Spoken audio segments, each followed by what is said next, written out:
Okay, we are on, and good to see everybody for Sunday school this morning here at Cushing Indian Baptist Church. This is a Mother's Day weekend, so welcome to all our mothers that are watching now or at some later point. I'm just coming off a knee surgery this past Monday, and so I'm gimpy, trying to get around on crutches still, but putting weight on things, so we're able to recover. And so we're going to be again in the first book of the Bible, Genesis, and we're looking at the story of how the Hebrew people came to be in bondage in Egypt, and when Moses set them free. And one of the things that we don't always think about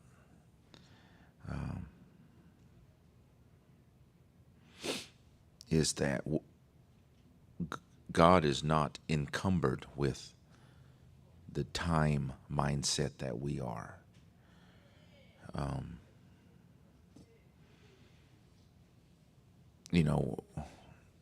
I'm one that likes to make plans, get the plan done, and then move on, get it done. Stamp it as over. Okay, God does that too, okay? But God's timing is not our timing. And so when God's purpose for something is to be fulfilled, it doesn't mean that God calls somebody, they do it, and it's fulfilled. It may mean that God begins to move generations and generations before for it to be fulfilled later. Now, hey, Arthur, want to bump that air conditioner up?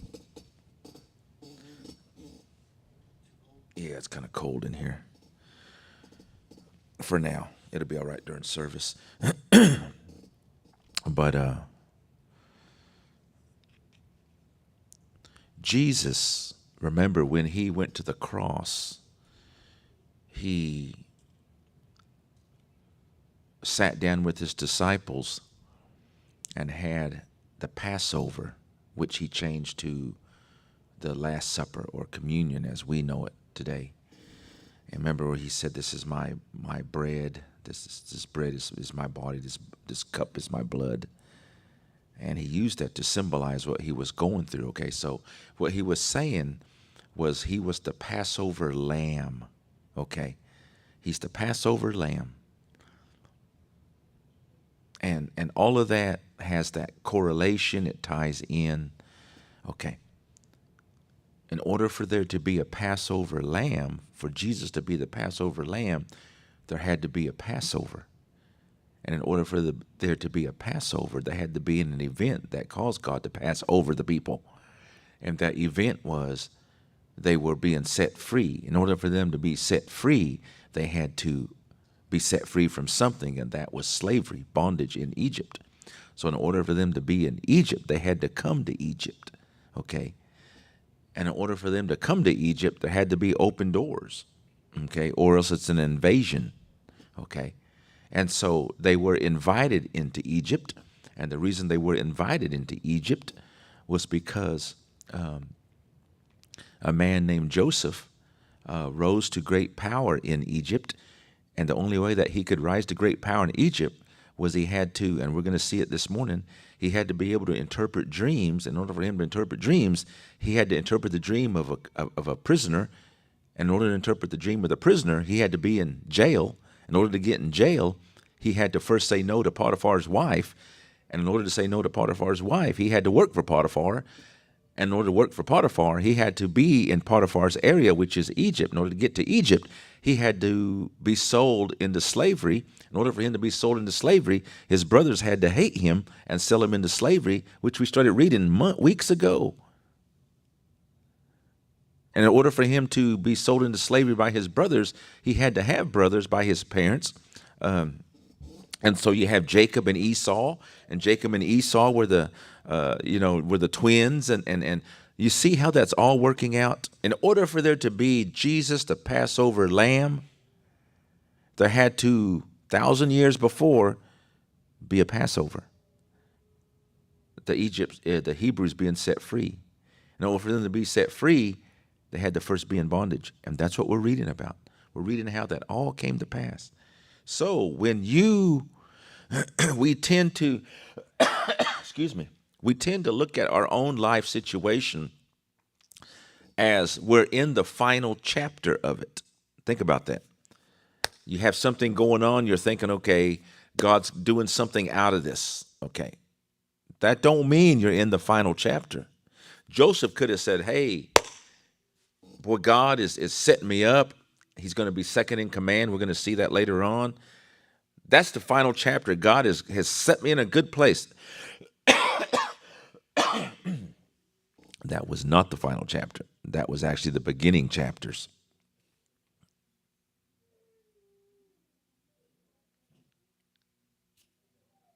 Are we still on?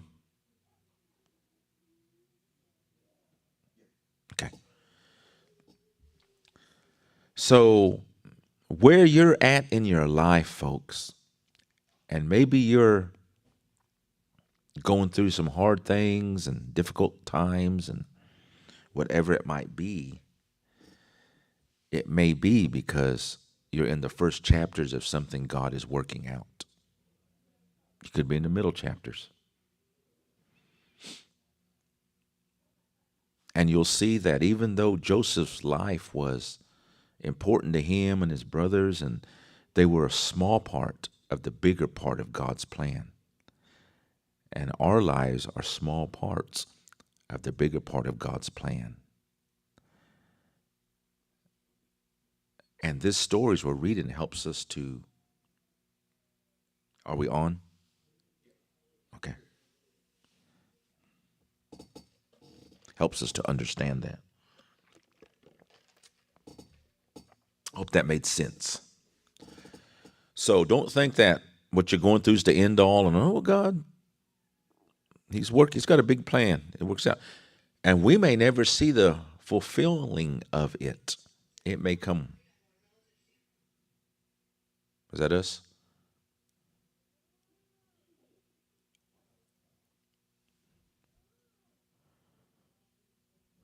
Okay. So, with all that said, let's look in Genesis 41.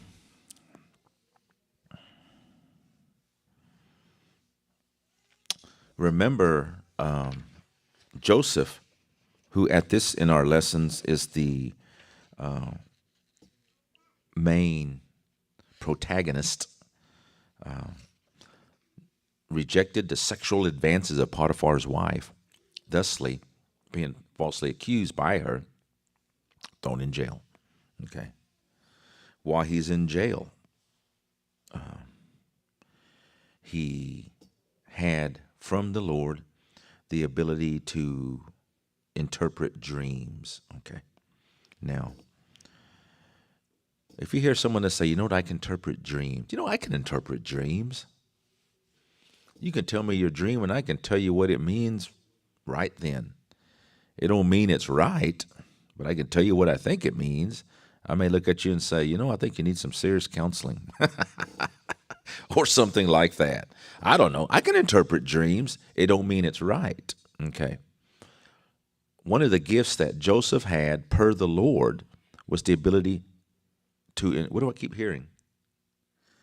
Has he got something on, Ken? Yeah, turn the volume down. We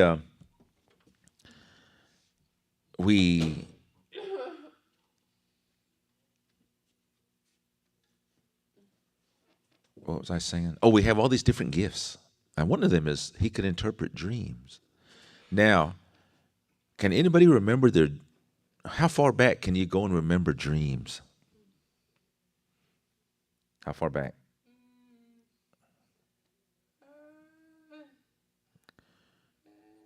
She said before she was born. I can remember dreams clear back to when I was in first, second grade. No. I can go further back. At certain times. I can't just sit right here and recall. A lot of times when you're in that half wake, half sleep time of night and you're shutting down. Well, when you're shutting down, your consciousness is opening up. And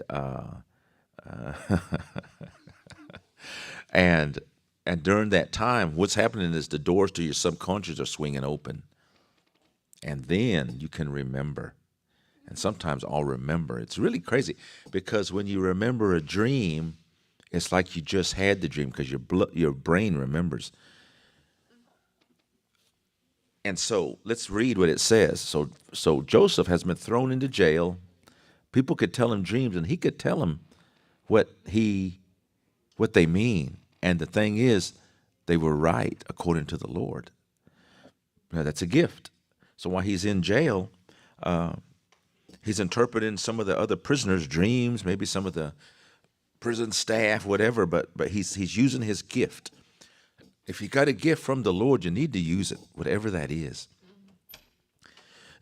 And so the Pharaoh has a dream, the top dog, and he can't figure it out. It's weird. He knows it means something, can't figure it out, you know. So word got to him that there's a guy in jail. He could tell you what your dream means. He's pretty accurate. You need to use him. Now, of course, this being in their day and age, they put stock in stuff like that, you know. Just because we have a weird dream don't mean, you know, we're going through some type of, you know, change in our life, or it's not no harbinger of whatever this or that. Sometimes dreams are just dreams. Sometimes they're just the day's emotions ringing out of us, okay, which is actually a healthy way of dealing with a lot of the things we deal with. So, verse 41, what happened? So then Pharaoh sent and called Joseph. They brought him hastily out of the dungeon, and he shaved himself and changed his raiment, and he came in unto Pharaoh, okay. So Pharaoh said to Joseph, I have dreamed a dream, and there is none that can interpret it. I have heard say of thee that thou canst understand a dream to interpret it. And Joseph answered Pharaoh, saying, it is not in me.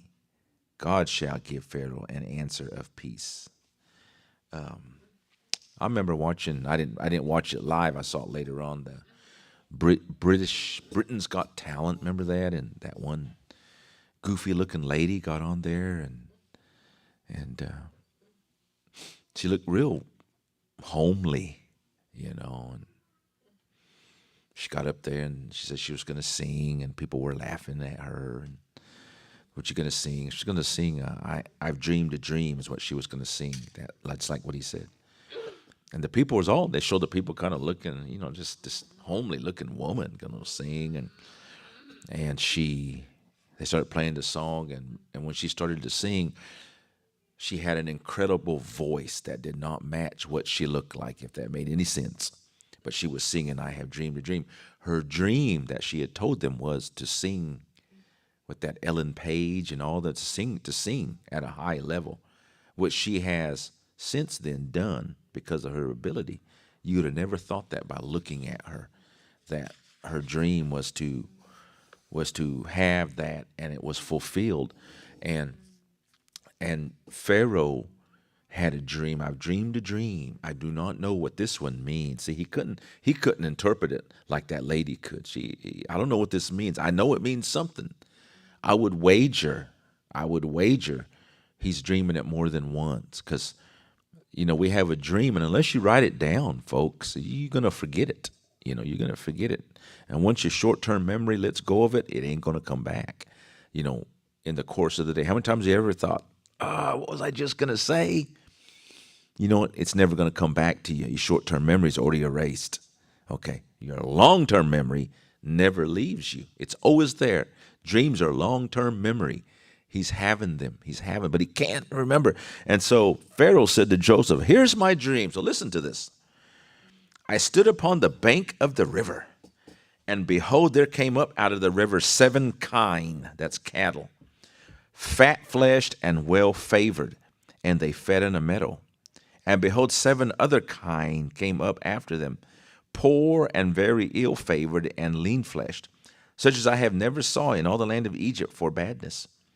And the lean and the ill-favored kine did eat up the first 7 fat kine, and when they had eaten them up, it could not be known that they had eaten them. But they were still ill-favored, as at the beginning. And then I woke up. That's a weird dream. What he said was, I saw some fat cows and some skinny cows. The skinny cows were pretty bad looking, emaciated. And it says they came up and they ate the fat cows, and they were still bad looking. I got no idea what that means. Can you tell me what that means? Now therefore let Pharaoh look out a man discreet and wise, and set him over the land of Egypt. Let Pharaoh do this, and let him appoint officers over the land, take up the 5th part of the land of Egypt in the 7 plenteous years. And he's interpreting the dream.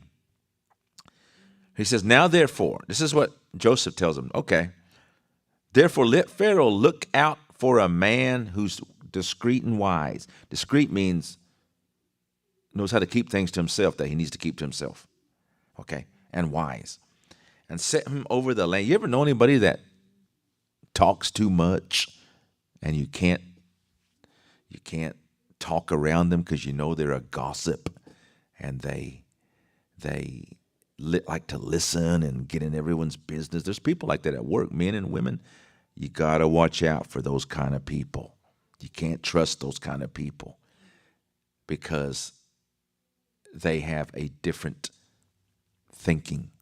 They want to hear things, and they want to be the purveyor of knowledge, they think, to people, when actually it's not. That's what it means to be discreet. That's important, to be in confidence, to keep in confidence. And those are important to have people that are watching this and listening need to have somebody who's a confidant for you that you can talk to, and they won't go out and gossip about it. We all need that because we need to be able to vent and get stuff out of us and let it go and all of that. And so when it says he needed a man discreet, that's what it means. He needed somebody you could trust and wise. A wise man knows when to say yes, and a wise man knows when to say no. Okay? Always remember that. That's how you know a person's wise. They know the correct time to say yes, the correct time to say no. And then set him over the land of Egypt. Remember, he's telling Pharaoh, this is what you need to do, Pharaoh. Find a man that you can trust and is smart, wise, and put him over the land of Egypt. Let Pharaoh do this now, and let him appoint officers over the land, okay, and take up the 5th part of the land of Egypt in the 7 plenteous years, and let them gather all the food of those good years that come, and lay up corn under the hand of Pharaoh, and let them keep food in the cities. Okay, what he's saying is there's going to be 7 good years.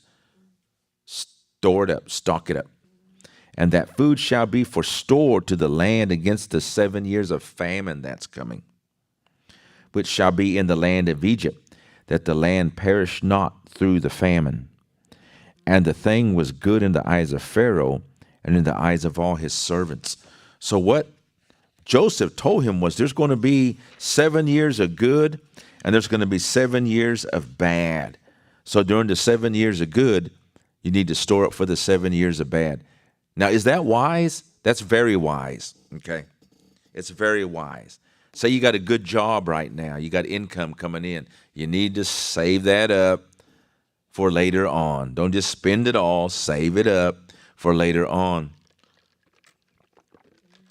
You've heard it said before that when wealthy people get wealth, what do they do with it? They make more wealth. When poor people get wealth, what do they do with it? They spend it. They spend it. And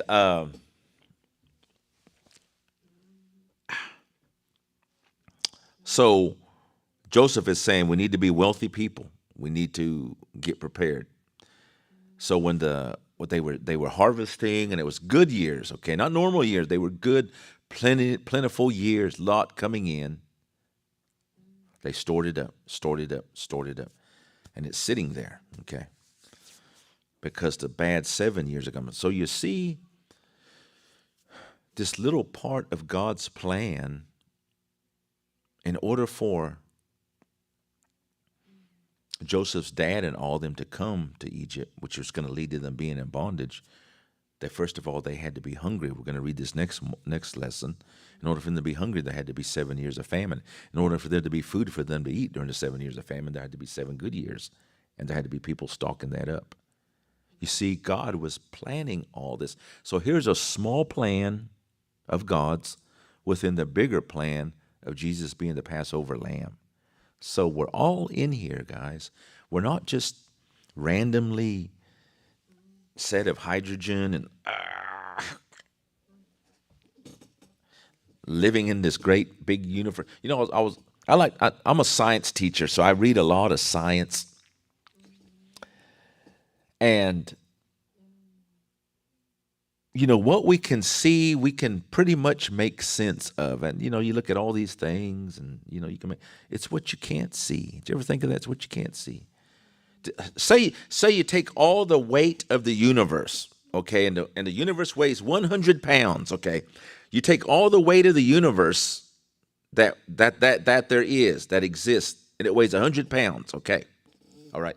You take all the planets, you take all the suns, you take space itself, you take all the neutrons, you take all the protons, you take everything that we know and you weigh it, it comes up to about 40 pounds. That's everything we know. What's the other 60 pounds? We don't know, but there's 100 pounds. We do know that. That's the dark matter they talk about. What's out there? They don't know. We just know it's there. You know, what's the force that makes gravity work? That's the force. That's the 60 pounds. What is that? We don't know. We don't know. We just know there's another 60 pounds of something. God knows all that. He created all that. And the more you get into science and you study and you look at the craziness of it, the more awesome God is, that he put that in motion. Maybe one day, maybe not in our lifetime, they'll figure out what the dark matter is. What's the other 60 pounds, figuratively, that's in the universe that is still going? I don't know. Don't know. They don't know yet. There's a lot of theories. Don't know. God knows. See, God knows. And so the smartest people there are try to interpret what God has done. Can't. So what's this lesson? It's a short lesson, but what's it tell us? It tells us we're part of a bigger plan. It tells us we don't always know the plan, and we may not see the fulfillment of the plan, the fruition of it. That's for others. But we're in the plan. And so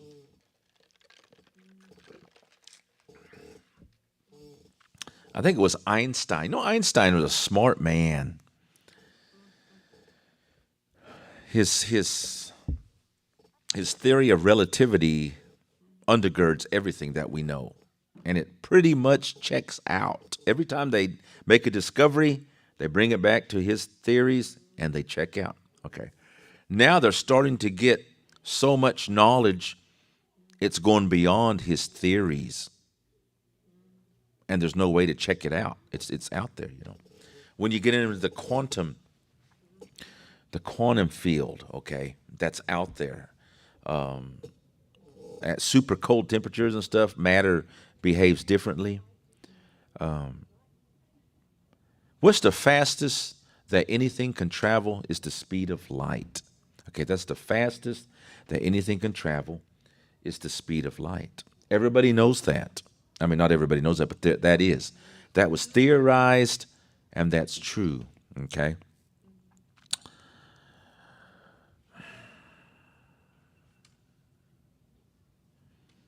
Is it possible to go faster than that? Well, if you go faster than that, then the normalcy that we know will break down. It'll break down. You'll have to slide into some other existence to be able to do that. Where, see, the reality, normal reality we are. What I'm saying is, even all of that still does not encompass who God is. Whether you're in this world or you're in some other world that only science and all of that sees and physics, God is still there. He's still there. He's the one that put everything together. And so it's like quantum entanglement. Quantum entanglement is an actual thing, and it's where two particles, they're entangled, which means they enact a force on each other, okay? So if this one turns, this one turns. This one turns like that. Okay, and it's instantaneous. Okay. They know that. That is a true thing. They turn like that, okay? So if they're right by each other, this one turns, this one turns. Okay? This is the force. Now you put them that far away from each other, they still do it at the same time, okay? You put them way apart, they still do that. You put them 100 miles apart, they still do that. You put them 1,000 miles apart, you put them on one end of the universe to the other end, they still do that. What is the force that is causing them to do that, that is traveling clear across the universe faster than light? Nobody knows. God's in there. God's still in there. Whatever that is, God is still in there. And it's an amazing thing. So science doesn't kill God, science reveals God. Dreams, like they're talking about, to them were like the crazy science that we're dealing with today. And even in these dreams, they found out God was in there. Now, that don't mean God's in every dream that you have, folks. But sometimes God may reveal something to you. Like yesterday, we walked into the front room and Cora said, hey, I'm having deja vu. You ever had deja vu where you're sitting there thinking?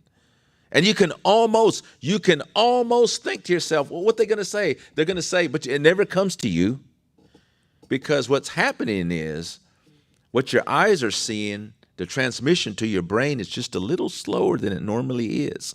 So you're just a little off. It's a little askew. Now, later on, it's going to straighten up. It's a little off. So what you're seeing, you're thinking, I've seen this before. Well, that's because the signal's getting to your brain. It's been slowed for whatever reason, just for that moment. So you're not really reliving something. You're not reliving a time. Your brain is just a little off for that moment, and then it normals back out, and you see everything in its proper time and space. So I was telling her that, because we've all experienced that. I've been here before. So all that, and our bodies, our minds, they're incredible how God created them.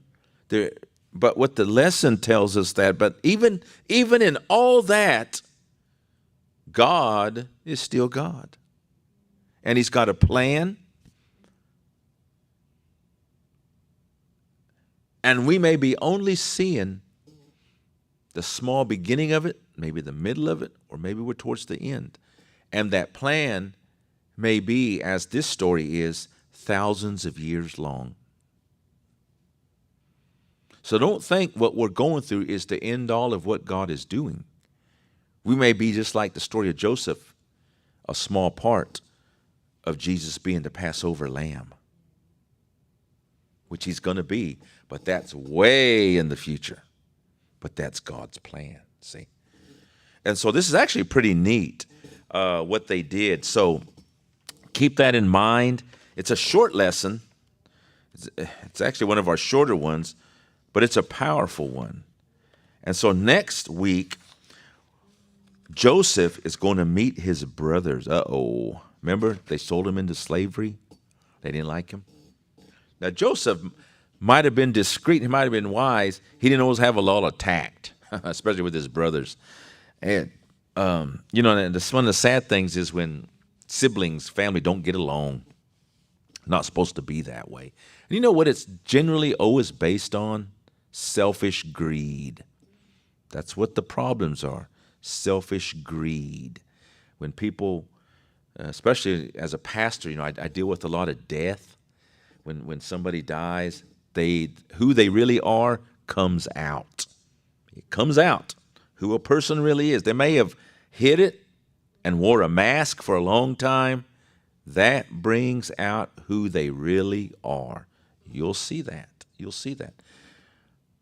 Trouble, death itself brings out who people really are, where their strength lies, where they run to, what they try to do. Some people, boy, they can't wait to get to church, can't wait to hear the word, can't wait to be supported, uplifted, bathe in it. Then others, whatever, all that kind of stuff.